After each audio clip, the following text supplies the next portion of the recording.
I have a Rheem Classic 90 Plus and it leaks water out of the bottom two corners on the floor. The black canister is okay, but I noticed water dripping along the right rear wall where the filter goes. Someone say I could have a cracked drip pan. Where is it?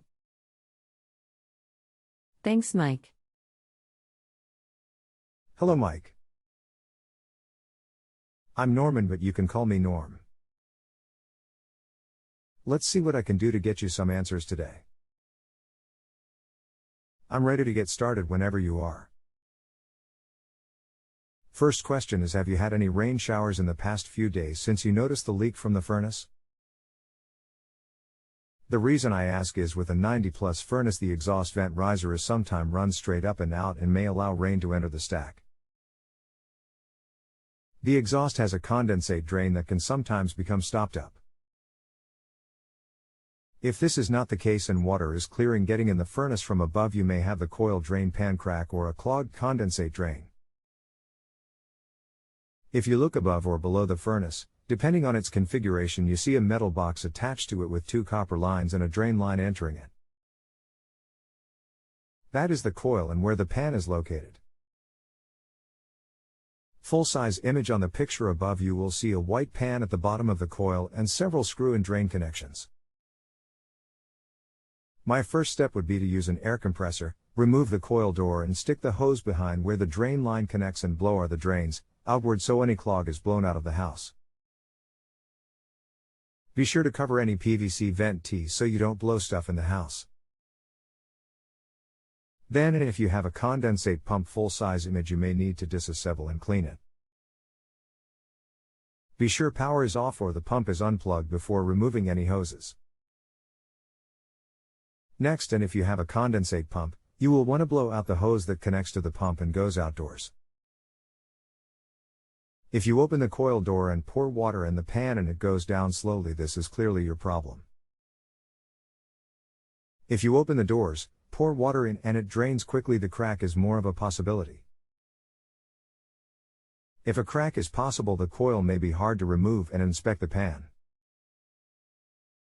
The exhaust stack on the furnace may have to be removed depending on your configuration. The coil has to slide out with the pan attached, carefully not to bend the copper lines or damage them in any way. You also have to cut the PVC drain line. You can couple this later. If you have help and can slide it out enough to get to the back, you can remove the pan and suspend the coil somehow. There are usually two screws on the front of the coil where the pan connects and two screws on the rear that allow the pan to come off. Do not take the A-shaped metal plate off. Once off, you can inspect it or replace it. If you find that you cannot slide the coil out, you will need to contact a service professional to recover the refrigerant and cut the lines. This is something that you cannot tackle without the proper service tools and a refrigerant certification. If you log on, read the post and have more questions, I will be standing by. Ratings lower than 3 are negative. Remember to return if you have more questions before rating. I'm very glad I could help you. If you ever need help in the future, please bookmark my personal link and visit me again. I'd be glad to help. http://www.justanswer.com/home-improvement/expert. It's Norm/.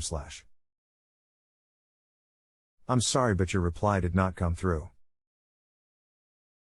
Please try again. Hi Norm, thanks a million. The drain pan was clogged solid. I didn't know where it was. I thought I knew but didn't want to start going where maybe I shouldn't. Everything is fine. Thanks again, Mike. That is great news. Please remember to rate your experience 3 or higher to give me credit for answering your questions. Michael, did you happen to need anything further? If you have a home improvement or appliance question and want to chat with an expert now, visit JustAnswer.com/YTHI.